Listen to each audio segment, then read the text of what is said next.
Okay, it's 12:30, so I'm going to start today's webinar, which is our first Natspec members webinar of the term. So welcome everybody.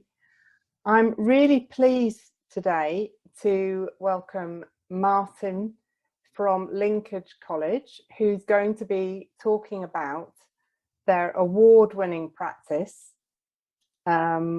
which won the Partnership Working Award this year. So Martin Shelton is Director of Lifelong Learning and Employability at Linkage College. So welcome, Martin. I'm going to hand over, just before I hand over to Martin, I've just got a few things to say about the webinars this term. We've got another 4 webinars coming up, and here are the dates, and they're all webinars of colleges that won awards this year. So in October, we've got the Pathway to Employment from Linkage College, and their award was around peer support and empowering young people in career choices. Following that, on the 20th of October, we have Eat That Frog, who won the Wellbeing and Mental Health Award. The 17th of November is next with the Interdisciplinary Working Award, which was won by Portland College. And on the 1st December, Student Voice Award from Sense College, and their award was around establishing a cross-college forum for learners with complex disabilities. So those are the forthcoming webinars coming up this term. You also probably know, but just to remind you, that we have our online courses, online modules running this term. At the moment, our courses are running online when they're courses for multiple organisations. However, if as a college you contacted us and you wanted an in-house course or some consultancy support, we may be able to, depending on the trainer and their availability, send them actually to the college to deliver training face to face. So that's the pattern we're using this term. We will, of course, review that as things change with COVID and as hopefully things open up around the restrictions. But until then, our online courses are here. You can find them on the Natspec website. We've got the 4 RAPA modules that are very popular. We can also offer an external quality review of RAPA, making the most of learning support assistance. There's the SEND leadership program, which is full for this year, but that will be running next year. There's 4 modules around employability and supported internships. The new provider day happening next week, and specialist health checks for colleges, usually for new providers. And then finally, our very popular course about monitoring the quality of teaching learning assessment. So as I say, all of those courses are running this year online, this term online. That's quite enough from me now. And what I'm going to do now is I'm going to stop sharing my screen, and I'm going to hand over to Martin to talk about the award-winning practice around partnership working at Linkage College. So thanks, Martin. I'm also going to turn off my camera, although I will still be here. Okay, thank you. Oh, blimey, my screen looks like I'm on my own, and I really hope I'm not. So welcome. As Yola said, my name is Martin Shelton. I'm the Director of Lifelong Learning at Linkage Community Trust. And my role here is to talk through the partnership arrangement that we had, which started around 7 years ago between the City of Lincoln Council, the Heritage Lottery Fund, and Linkage Community Trust. So I'm going to share a short presentation and happy to take questions at any point. Okay. I'm hoping that everybody can see the title page. So Linkage won the Natspec National Award for its partnership working for the whole area of approach around Lincoln, for our partnership between the 3 partners, the Community Trust, the Heritage Lottery Fund, and City of Lincoln Council. I'll give you a little bit of background first, in case you're not aware of what the partnership involved.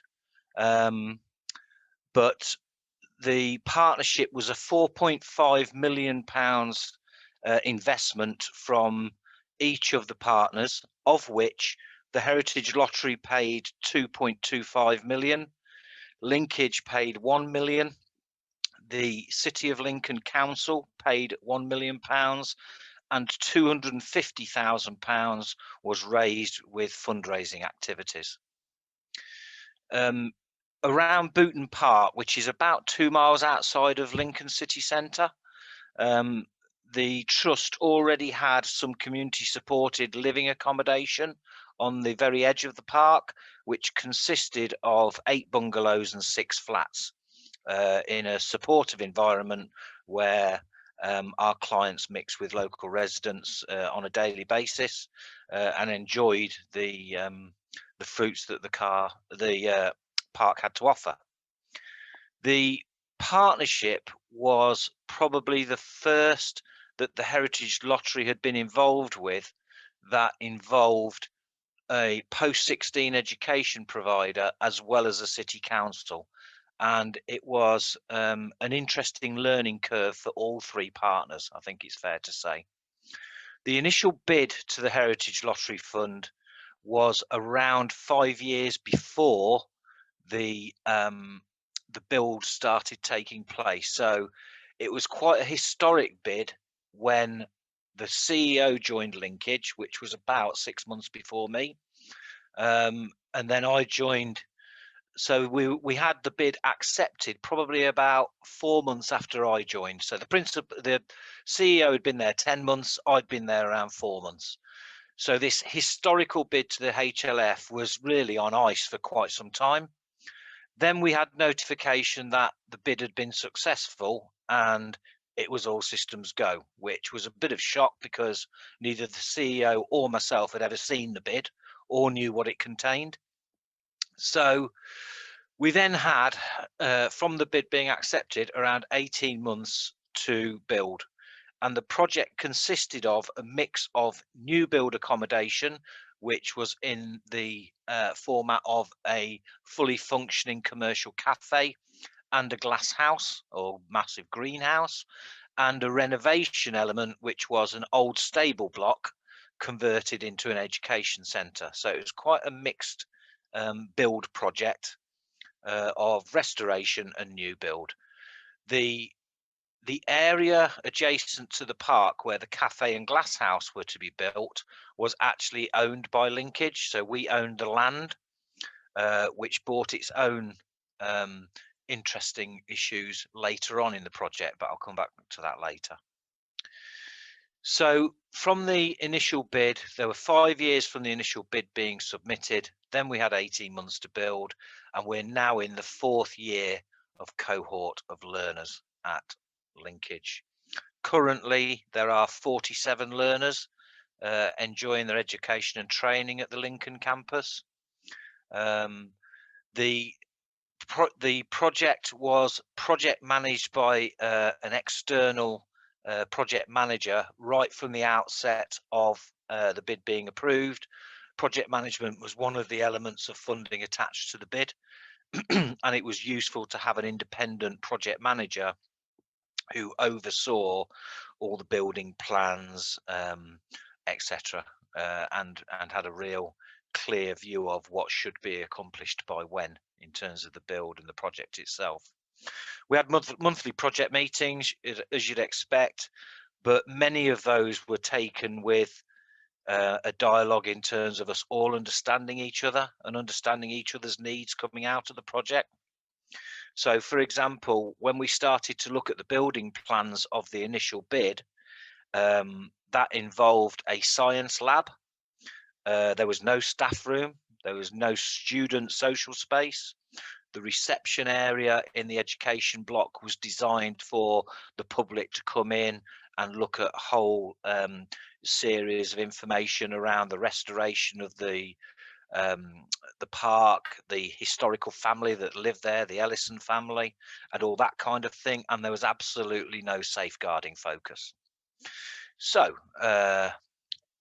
once we started to meet as a project group, and myself and the CEO met regularly around the component parts of the project, there were quite a lot of amendments that we had to talk through with that project team, just to help them understand the needs of learning disability and difficulty learners.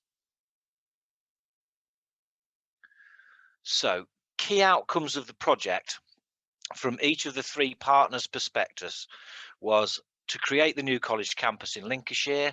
We have a really good relationship with Lincolnshire County Council, who are the local authority, and they'd identified some gaps in their provision for 16 to 24-year-olds with special educational needs, and part of our remit was to fill those gaps, particularly around developing independence, developing employability, specific vocational areas such as horticulture, hospitality and catering, and retail. From the heritage lottery point of view, they wanted to restore, interpret and improve the heritage, environmental and horticultural elements of the park through the delivery of a landscape master plan. And the landscape master plan was part of one of the key project deliverables. In addition to that, as I said, one of our key areas of focus was to develop work-related learning and employment opportunities, not only for learners, but also to provide employment opportunities for local people, and to create community facilities, which included a changing places facility for disabled park users to use 24/7, and for the City of Lincoln Council to attain and subsequently retain green flag status for the park as a recognised quality standard. Booton Park is in an area of fairly high deprivation and had become pretty run down. So, for example, there was an old bandstand in the park. Part of this project from the HLF's point of view was to restore that bandstand to its former glory, and we've enjoyed music concerts in a range of music genres from all sorts of local people, where the public have been able to access that on the bandstand. So there was an important part of restoration of the actual park itself.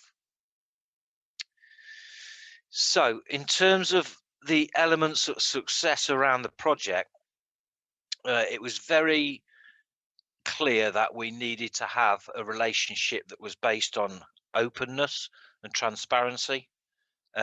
We were honest with each other as partners, and from the HLF's point of view, they were very flexible in terms of what they were happy to amend in terms of the initial project. So, for example, some of the rooms, we put in a staff room in the education block, we put an IT suite in there, we completely took out a science lab, because the project, when it was first submitted, included a curriculum which involved level 3 environmental science, which was completely not appropriate for our learners. So we amended the curriculum quite considerably, and amended the layout and the interior of the build quite considerably as well. So there are lots of things to work through. And where you see the picture of Princess Anne, which is just outside the main entrance, that is actually a public walkway. So the environment is very open. It's not gated at all. The public walkway past the front door brought its own unique safeguarding requirements as far as we were concerned. And it's also, there's for any absconding students, there was a direct line out of the education block and onto either a main road or the park, which we had to manage really carefully. So part of the partners' understanding was an understanding of what our safeguarding requirements were. From the outset, we engaged with the community. The BPAG is the Bermuda Park Advisory Group, which is a group of local people who talk through things that are relevant to the local area. We met with local residents, and I attended their meetings, because even though we'd got a small number of clients that were in community supported living in the area, the local community's understanding of learning disability and what this project would bring was quite limited. And certainly as part of the project, one of the aims was the main teaching room in the learning, in the education centre, which is the learning centre room.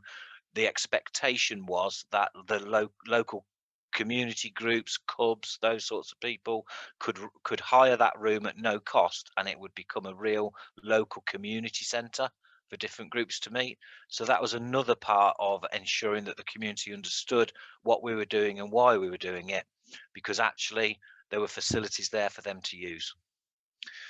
In terms of volunteers, we had volunteers that helped in the park. We had a number of students who helped with the build, because quite a bit of the Heritage Lottery grant funding was around sustainable materials. So for example, in the new build cafe, we had hempcrete blocks, which the students worked alongside the brickies in putting them up, and that gave them a real insight into how many they were expected to lay in a day, for example. So our students did quite a bit of work experience on the actual build itself. We had a lot of volunteers who were clearing ground, attending bedding, flower beds, those sorts of things. And our fundraising was a real mix of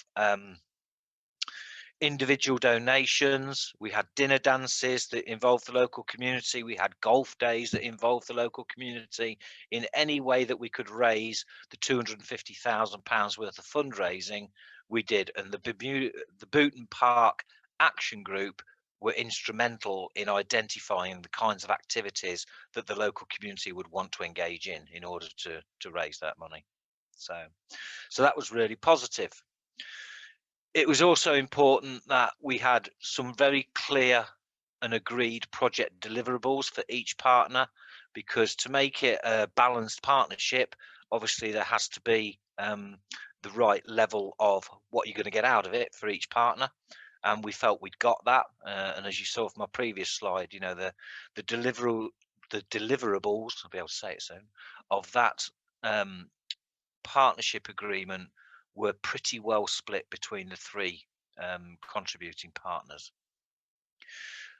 As with any project, it's not just about the initial bid and the actual facilitation of getting a project up and running and in place, but there's also legacy things attached to projects. And we certainly had a number in terms of contractual arrangements. So for example, we are required to write an annual report between ourselves and the City of Lincoln Council to be submitted on an annual basis for 5 years after the end of the contract. So the Heritage Lottery Fund can further establish the impact that that project has had, and understand how they might be able to use that in the future. As Linkage owned the land that we built the cafe and the glass house on, there are restrictions in terms of land sale, because both the council and the Heritage Lottery Fund have invested in our land, if you like. So there are restrictions imposed on whether we could sell that land. So for example, if the cafe didn't work, we couldn't sell it because of the restrictions of the project. And I'm not sure what colleagues' situation is with your organisations, but at Linkage we've historically run 3 or 4 cafes around the Lincolnshire area for our clients and learners that have been sources of employment and volunteering and work experience, and are not run as a commercial entity. One of the clear deliverables around this project was that the Booton Park Cafe had to be a commercially profitable business venture, because we couldn't have a loss leader and subsidise any more. So it was identified as a mix of a profitable commercial business venture, but also to help deliver within the kitchens our hospitality and catering offer. So annual reports are written every year. We've got restrictions on land sales, And within the agreement and contractual obligations, there are ongoing identified responsibilities and accountabilities for each of the partners. So they were really clearly identified. So there was no, this isn't our responsibility, this is yours. It was very clear for all partners what they had to do and what they still have to do. So, as with any partnership, there are lessons to be learned. So in the pictures at the top of the screen, you will see on the top left, the build in progress. So to the right of where all the scaffolding is a separate care provider. So we had to be very aware of our neighbours because it was such a tight space. And the build itself, which is the new education block, is the renovation of an old coach house. So it needed a significant amount of work to be done as it was pretty derelict. In the middle picture is the signage towards the park, towards the education centre from the park itself. And as you can see behind it, there have been a number of new build buildings that have gone up since we undertook the project. And in the top right hand corners, you can see some of our learners when Princess Anne opened the facility in 2018. They enjoyed a really long period of time talking to her about what they were doing in the new glass house.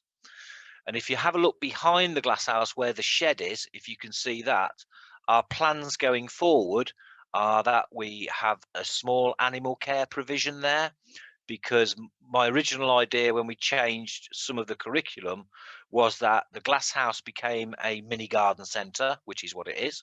It's open to the public every weekend and a couple of days during the week. So our retail students and our horticulture students all sell, grow and promote their goods from there. But actually I wanted it to be somewhere where we were gifted an allotment as part of this project by the council, which is just around the corner from the glass house. And the allotment is growing vegetables, which the idea is that we then feed the animals with fresh carrots, lettuce, etc. in a small animal care environment as part of our curriculum for learners. So there are further things to happen as part of this project over the next couple of years that expand the curriculum and expand the offer that we have within that. So lessons learned in terms of timelines and milestones. We had some significant delays in building. There were elements of the new build especially that we hadn't envisaged, and there were some delays in the restoration of the education block because of the age of the building. Certainly one of the walls had to be completely taken down, whereas it was initially envisaged that it could be restored. So there were delays in timelines, and the impact of that was that when we were due to start in September 2017 with a cohort of 15 learners initially was in the business plan. We actually started with 5 learners, and because our relationship with the local community was so good, we started delivering teaching and learning to 5 learners in the library around the corner, which was not ideal. By the end of year 1, we were up to our 15 learners because from a commissioning perspective, our timeline was too short. So £1 million plus funding to restore the lake in the park, and that actually opened last week. So the Heritage Lottery have joined partnerships again with us. In terms of the impact on the college, there were 47 learners at the college last year. 14 local people have been employed by Linkage at the college. The income for the campus is around £650,000 a year, with an operating surplus of around £250,000 in 2021. So although the partnership was highly successful, there were significant problems, but through really close working between the key senior team from both Linkage, the council and the Heritage Lottery Fund, we were able to see the project through and develop what is an excellent facility for teaching and learning of young people with learning difficulties and disabilities. I think that's quite enough of me talking, so I'm going to stop sharing. I hope I haven't talked too much. Thank you, Martin. Can you hear me? I can hear you. Great. Thank you so much for that presentation. It was really clear and really interesting. Can I ask anyone who has any questions to type them in the question and answer box? Or if you would prefer, I could try and unmute you, but I'm actually having some problems with my control panel. So apologies for those recorded messages that were coming across, Martin.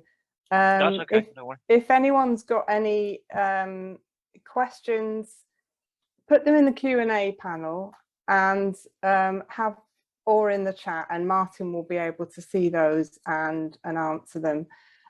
Just to give you a bit of time to have a think about any questions, could I ask, Martin, were you able to include students during the development? I know it sounds like they had a lot of exciting work experience opportunities during the building of the campus.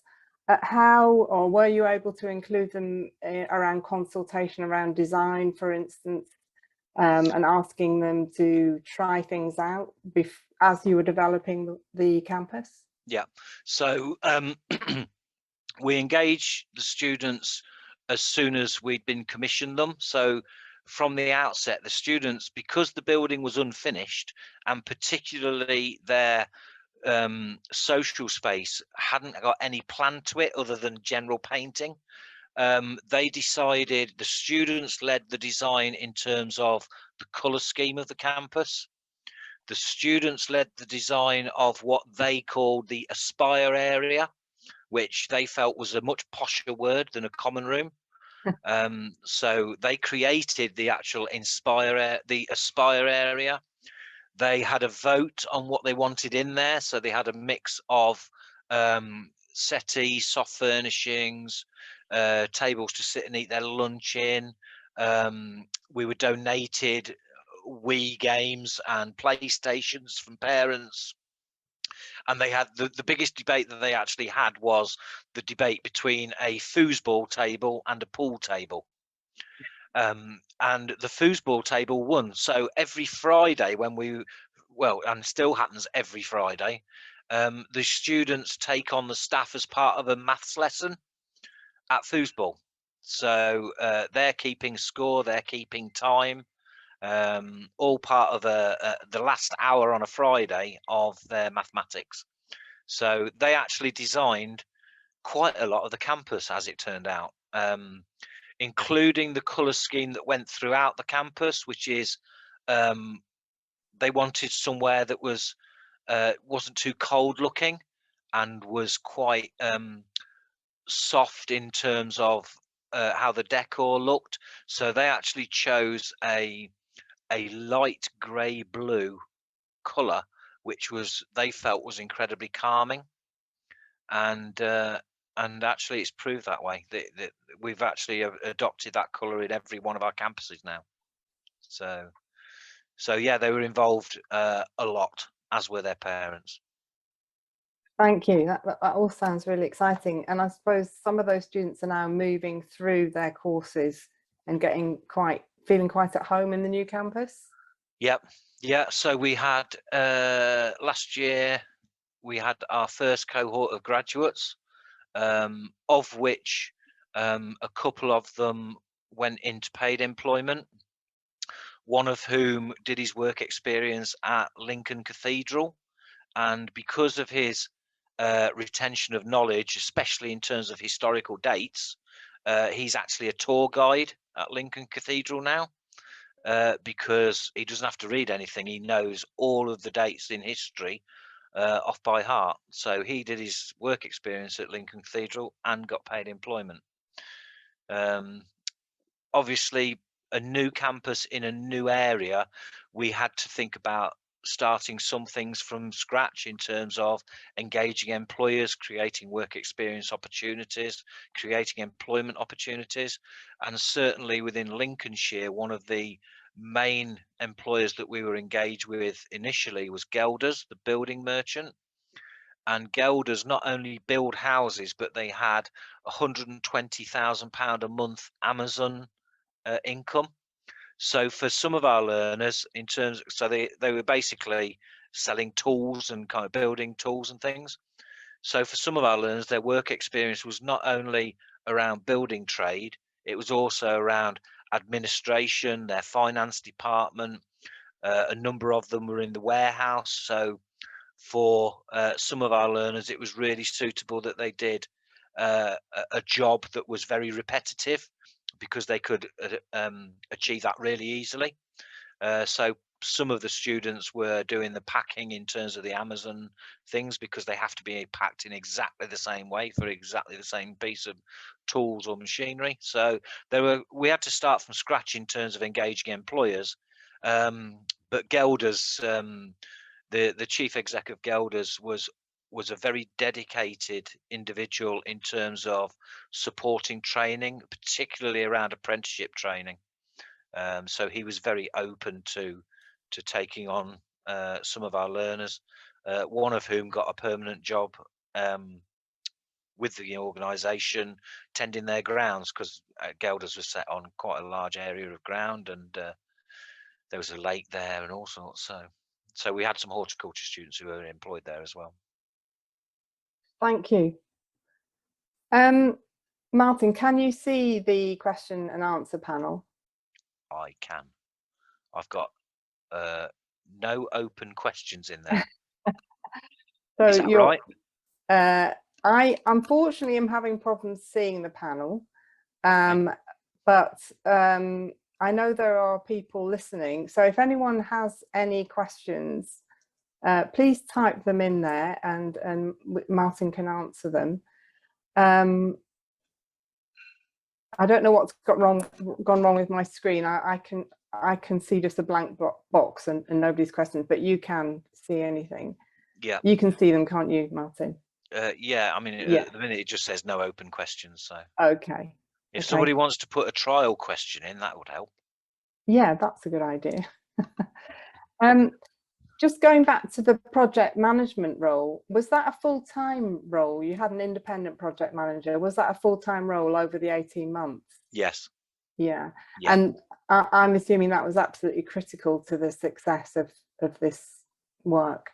Yes, and especially in terms of keeping the builders on track in terms of the milestones that we'd identified in the build.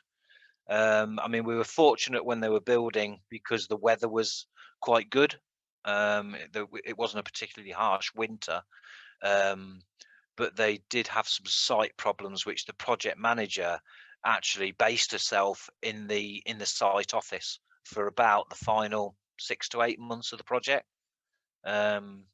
just to ensure that we'd got those builders there regularly and maintaining a presence, really. Okay, thank you. I don't have any more questions. And then, has anything come up on your panel, Martin? It has. We have a question from marvelous. Barry. Thank you, Barry. How did the project start? Was it Linkage speaking to the authority or the authority approaching Linkage? My understanding is that it was Linkage approaching the authority, because our Linkage's first college campus, when Linkage first started 44 years ago, was in Spilsby near Skegness in Toynton. So Lincolnshire as a area and City of Lincoln Council, or Lincolnshire County Council, have been Linkage's main funding authority from the start. So because of that relationship, I think we approached them because we wanted to do something in a wider geographical area as one of our growth and development strategies as an organisation. So I think initially we approached the authority rather than them approaching us. And when those discussions took place, I think the initial discussions were based around where the gaps were in that area. And obviously from a council's point of view, they wanted something that would improve the facilities to for the local community in an area that was quite deprived, under the government's criteria anyway. But I mean, our clients and learners have been welcomed with open arms. It's a fabulous place to be. So yes, I think it was Linkage approaching the authority, although I wasn't in post then. The previous principal wrote the bid. That was before your time. That was before my time. Yeah, I inherited it just as it was agreed. Ah. So, you know, I mean, if I'd have written the bid, I'm pretty sure I wouldn't have included level 3 environmental science as a curriculum offer. Yes. Thank you, Barry, for your question. Any more questions for Martin? Anything else coming up, Martin? No, I'm going to click answer live. Right, And I think I've done that. just in case anyone's put anything in chat, are you able to check the chat box? I am. Because I'm not. My screen is not displaying properly at the moment. Yeah, there's nothing in the chat. Okay. All right. Well, in that case, I'm going to bring the webinar, today's webinar, to an end. And I just want to thank you, Martin, for your presentation and for taking the time to tell us about this work. And congratulations once again on winning the Partnership Award. It's really inspiring, and it sounds like the opportunities that are now open to students at the new campus are really interesting. Very encouraging that people are going on to get paid work once they graduate. Yeah. Very exciting. Yeah, and obviously, Yola, I'm quite happy to speak to any of the attendees or anybody that watches the webinar, you know, outside of the webinar itself, if they're starting a partnership or if they just want just some advice, if that's appropriate. I'm quite happy to help. Thank you. Thank you. If people want your contact details. Yeah, contact details in terms of email is that's probably the easiest for everybody, is martin.shelton@linkage.org.uk. Great. Thanks again, Martin. And thanks everybody who's listening, and hope to see you at the next webinar, and good luck with your start of term preparations. I know it's a couple of weeks into term now, but I know everyone's very busy at the moment, and thank you for taking the time to come today. Goodbye, everyone. Thank you all. Bye.